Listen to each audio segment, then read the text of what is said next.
To say that Ruto was shocked is a gross understatement.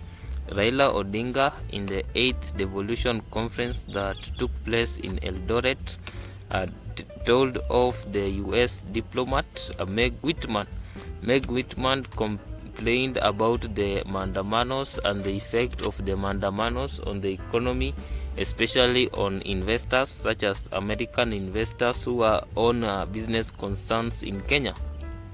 But Raila Odinga, the opposition leader, defied this statement. He said that Kenya is no longer a colony of the United States and that the United States does not have any power to dictate what Kenya should do. Now, the question is, was Raila making a mistake? Did he speak out of turn, or was he speaking the right things?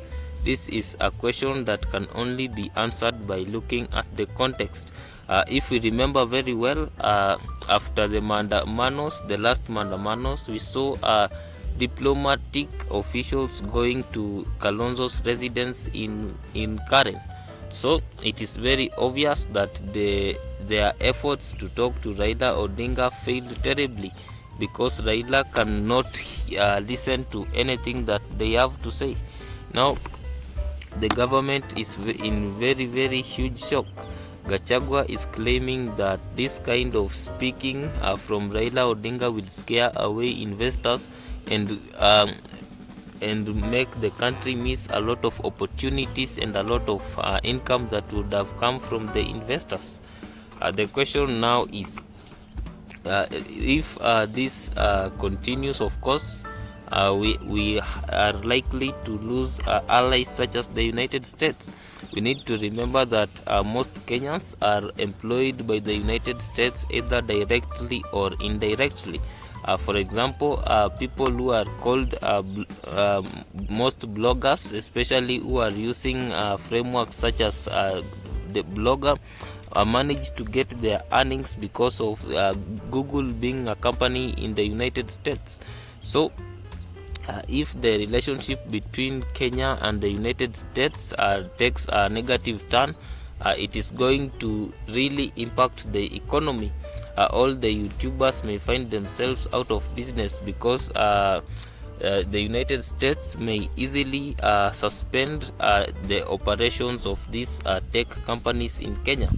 We have seen countries such as Ethiopia receiving US sanctions on a majority of issues. Such issues include leaders speaking carelessly. So what Raila did is a very, very risky thing, especially for Kenyans who are not employed and who do not have any other hope of generating a living. So definitely these are very, very sharp and dangerous statements. If we listen very well, the Deputy President Gachagua launched an attack against Raila for making such remarks. But now the question also comes, is Kenya an independent state, or is Kenya being used by other strong countries for their own gains? And the answer is already clear. The Kenya as a country is full of many resources, but in most cases these resources end up benefiting the rich countries, the countries such as the United States and other first world countries. This is a reality throughout Africa. If you remember, you see that Ruto was in Paris. In the Eiffel Tower conference, Ruto complained about the global inequality that is placing African countries and Africans in really a lot of misery.